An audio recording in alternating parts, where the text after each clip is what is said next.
Hi friends, ఇవైతే మిరప చెట్లు. ఇవి మేము ఈరోజే కర్రీలో వేయడానికి తెంపుకున్నాము. ఇవైతే గోంగూర చెట్లు సూపర్ అంటే సూపర్గా కాసినాయి. మాకైతే చాలా చాలా మంచిగా అనిపించింది. మా అత్తమ్మ అయితే ఓకే కూరలు ఏం లేవని చెట్లు అయితే పెట్టింది. ఇదైతే చిక్కుడు చెట్టు. మేము మొదటిసారిగా ఇవైతే చెట్లు అయితే పెట్టుకున్నాము. ఇదైతే టమాటా చెట్లు. ఇవి ఇత్తులు కొన్నే ఉండే అని ఒకటే పెడితే ఇది కొంచెం మంచిగానే కాసింది. ఈ పూత కూడా పట్టింది. చూడండి. ఇదైతే సొరకాయ చెట్టు. దీనికైతే మస్తు అంటే మస్తు పిందెలు కాసినాయి, కానీ కోతలు అయితే ఒక్క చూస్తలేవు ఫ్రెండ్స్.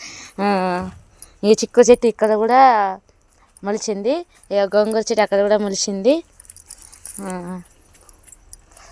Bye friends. మా వీడియో మీకు నచ్చినట్లయితే లైక్ చేయండి, షేర్ చేయండి, ఛానల్ సబ్స్క్రైబ్ కూడా చేసుకోండి. బాయ్.